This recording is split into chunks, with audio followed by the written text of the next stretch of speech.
আসসালামু আলাইকুম দর্শক। আজ খুব সহজে তৈরি ভীষণ মজার একটি রেসিপি শেয়ার করব। দেখাবো মুচমুচে ঝুরি আলু ভাজার রেসিপি, যেটি বানাতে যতটাই সহজ, খেতে ততটাই টেস্টি। আমি 2টি বড় সাইজের আলু এভাবে চিকন করে কেটে নিয়েছি। চাইলে এটি গ্রেটারের সাহায্যেও ঝুরি করে নিতে পারেন। গ্রেটারের যে মোটা পাশটি থাকে, আলুটা লম্বালম্বি ধরে এভাবে চাপ দিলেই চিকন লম্বা সাইজের কুচানো আলু বের হবে। যারা বটি দিয়ে ঝুরি করতে না পারেন, তারা চাইলে খুব সহজেই এভাবে করে নিতে পারেন। গ্রেট করলে কিছুটা মোটা দেখা গেলেও এটি বেশ পাতলা হয়, চাইলে এভাবেও করতে পারেন। আমার কেটে নেওয়া আলুর মধ্যে কিছুটা লবণ দিয়ে মাখিয়ে নিব। এভাবে লবণ দিয়ে কিছুক্ষণ মাখিয়ে রাখলে আলুটা ভাজার পর বেশ ক্রিস্পি থাকে। মাখিয়ে নেওয়ার পর কিছুটা পানি দিয়ে এভাবে 10 মিনিটের মতো ভিজিয়ে রাখব। আমি এখানে 4টি পেঁয়াজ কুচিও নিয়েছি। 10 মিনিট পর ভিজানো আলুগুলো পানি থেকে উঠিয়ে নিচ্ছি। আলুগুলো থেকে ভালো করে পানি ঝরে যাওয়ার পর এভাবে একটি পাতলা সুতি কাপড়ের উপরে ছড়িয়ে দিব।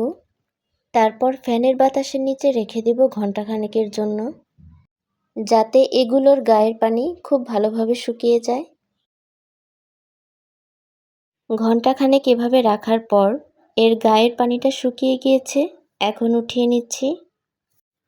কড়াইয়ে পর্যাপ্ত তেল গরম করে নিচ্ছি।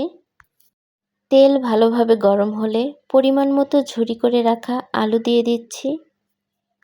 আলুগুলো দেওয়ার পর মিডিয়াম টু লো হিটে একটু সময় নিয়ে আলুগুলোকে ভেজে নিতে হবে। আলুগুলো ভাজার সময় সামান্য লবণ দিয়ে দিচ্ছি, পরবর্তীতে যাতে এটি এমনিতেই খাওয়া যায়। খুব বেশি আঁচে ভাজলে আলুগুলো ক্রিস্পি হবে না, এজন্য সময় নিয়ে মিডিয়াম টু লো আঁচে ভেজে নিতে হবে। আলুগুলো এরকম ক্রিস্পি এবং কিছুটা ব্রাউন করে ভাজা হতে প্রায় 5-6 মিনিটের মতো সময় লেগেছে। ভাজা হয়ে গিয়েছে। একটি ঝাঁঝরির সাহায্যে তেলগুলো ঝরিয়ে তুলে নিচ্ছি।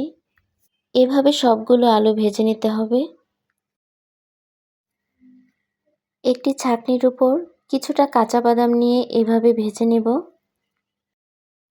তারপর একইভাবে কিছু চিড়া ভেজে নেব। চিড়া এভাবে গরম তেলের উপর দিলে এগুলো বেশ ফুলে ওঠে এবং ক্রিস্পি হয়। চিড়াগুলো উঠিয়েও আমি আলু এবং বাদামের মধ্যে রেখে দিচ্ছি। এরপর পেঁয়াজ কুচিগুলো ধীরে ধীরে ভেজে বেরেস্তা বানিয়ে নিব।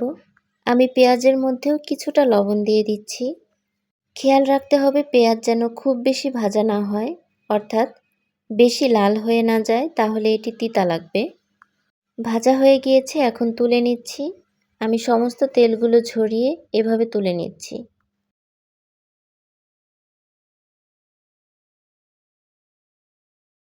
সবশেষে 3টি শুকনো মরিচ ভেজে নিচ্ছি। ভেজে রাখা আলু, পেঁয়াজ, বাদাম ও চিড়া একসাথে মিশিয়ে নিব। আমি কিছুটা আলু ভাজা হাতে গুঁড়া করে দেখাচ্ছি। দেখুন কতটা ক্রিস্পি হয়েছে।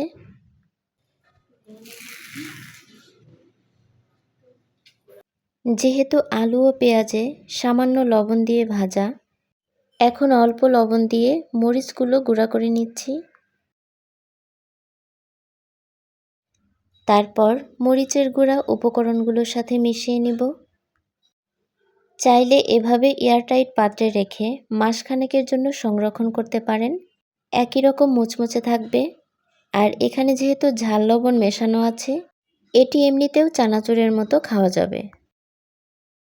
চাইলে আরেকটু মজাদার করেও খেতে পারেন। একটি মরিচ কুচি, সামান্য পেঁয়াজ ও ধনিয়া পাতা কুচি নিয়েছি।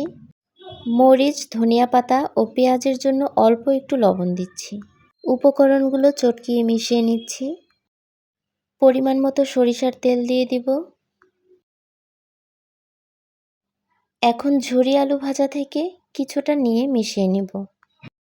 নর্মাল চানাচুর আমরা যেভাবে মাখিয়ে খাই, এটাও ঠিক এভাবে খেতে ভীষণ মজার হয়।